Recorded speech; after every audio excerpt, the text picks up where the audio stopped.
Olá a todos, seja bem-vindo a mais um vídeo do canal Cego à Nascença. Hoje vamos falar sobre o inferno, o termo mais usado por diferentes religiões e mitologias e filosofias, representando assim a morada dos mortos ou sepultura.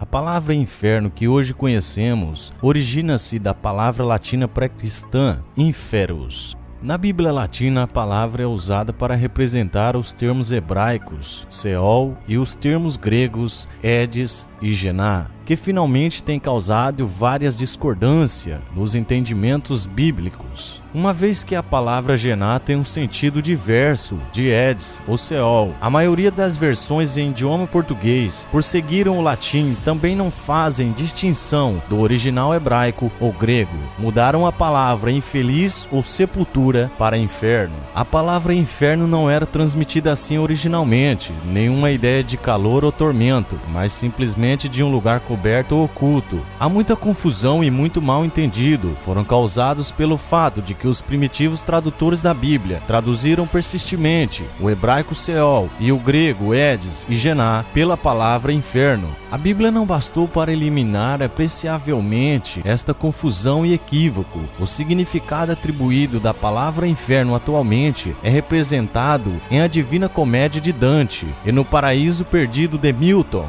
O inferno como arquetipo contemporâneo, a função entre paixão, desejo e pecado, a condenação envolvida na imagem do inferno, permitiram que imaginários contemporâneos imaginassem antes um lugar de prazer e servidão ao prazer, do que propriamente um lugar de sofrimento ou purificação. O fenômeno é bem observado na cultura cristã, nos segmentos dos esforços e ideias de purificação do monoteísmo, condenou as divindades mais materiais de fertilidade, das paixões e da energia sexual, que literalmente as transformou em demônios. Assim, os arquitetos da paixão e do prazer ficaram associados ao inferno, com a seguinte mudança de sentido de atração sobre imaginação. Outras correntes de pensamentos atuais, curiosamente também com base na cultura católica cristã, demonstram a sua opinião sobre o inferno, não como local físico, mas antes como um estado de espírito, ainda um encontro de ideias religiosas, partidárias e da reencarnação. As palavras Hades e Sheol ambas têm o mesmo significado, tendo a conotação de um lugar para onde os mortos vão. Em versículos bíblicos, onde se menciona as palavras, é possível perceber que se trata de um só lugar. Com o passar do tempo, muitas religiões interpretaram o inferno como destino apenas de algumas pessoas, que não assumiram a conduta louvável num ponto de vista religiosa e que por isso foram condenadas ao sofrimento jamais visto pelo mundo material. Alguns teólogos observaram que o inferno não poderia ser o lugar desagradável. Afirmou que um personagem bíblico estava em sofrimento no mundo real e almejou esconder-se no inferno para aliviar a sua dor. Porém, o próprio Salvador fez uma narrativa de uma situação de uma pessoa que se encontrava no inferno. Essa pessoa implorava a Abraão que mandasse um conhecido que não estava no inferno, que refrescasse sua língua, pelo menos com a ponta do dedo molhada em água, pois em chamas era atormentado. Lucas capítulo 16, versículo 19 ao 31. Obviamente, tal relato não foi em sentido literal, pois uma gota de água não aliviaria a dor de quem está em chamas ou num calor intenso, mas queria dizer que pelo enorme sofrimento precisaria aliviar-se de qualquer jeito. A crença na existência de um lugar de tormento para o significado das palavras Hades e Sheol foi muitas vezes confundida com a palavra Gená, traduzida para lago de fogo, uma forma simbólica para destruição eterna.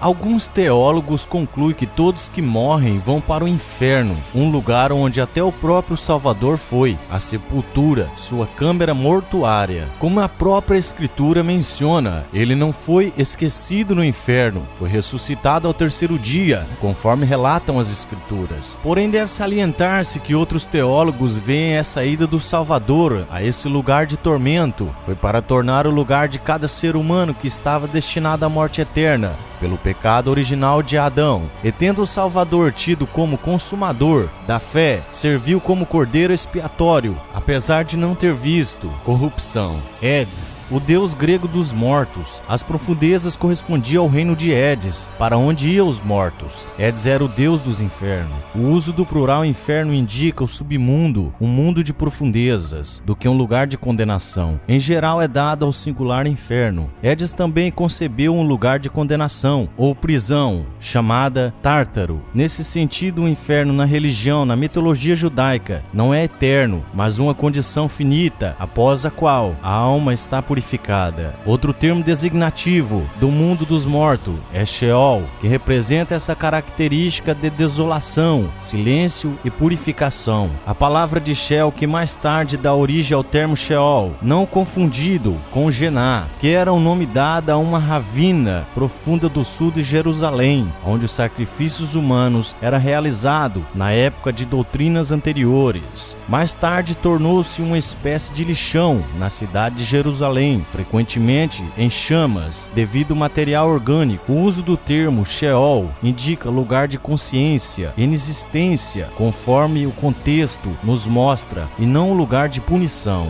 Nos primeiros séculos do cristianismo, houve quem defendesse a permanência da alma no inferno. Era temporária, uma vez que o inferno significa sepultura, de onde, segundo as escrituras, as pessoas podem sair da ressurreição. Essa ideia é definida por várias correntes cristãs. Romanos 6,7, porque aquele que está morto, justificado está do pecado, mas poderão recomeçar a sua vida, escolhendo voluntariamente servir o Criador e alcançar assim a salvação num paraíso terrestre. O inferno, segundo a visão do Espiritismo, é um estado de consciência da pessoa que ocorrem ações contrárias estabelecidas pelas leis morais, as quais estão esculpidas na consciência de cada pessoa. Uma vez tendo a criatura sua consciência ferida, passa a viver em desajuste de acordo com o grau de gravidade de suas ações infelizes, e se estampam através de desequilíbrios espirituais, emocional, psicológico ou até mesmo orgânico. Uma vez morta, se a criatura não evitou ações infelizes, buscando vivência saudável, de acordo com as leis divinas, ela segue para o plano espiritual ou incorpóreo.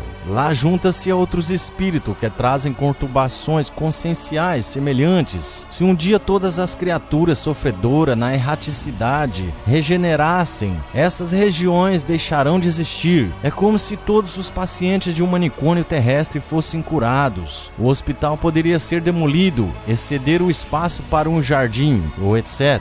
O Criador não imputa pena eterna a nenhum de seus filhos. Podem sofrer enquanto não despertarem para o bem e se puserem a trilhar no reto caminho. Um dia, mais cedo ou mais tarde, Ele, o Criador, com a sua misericórdia e amor, concederá à criatura sofredora o retorno à carne para continuar o seu aprendizado e aperfeiçoamento. Esses conceitos são encontrados no Livro dos Espíritos, editado em abril de 1857, e no livro O Céu e o Inferno, editado em 1865. Ambas obras têm como codificador Allan Kardec.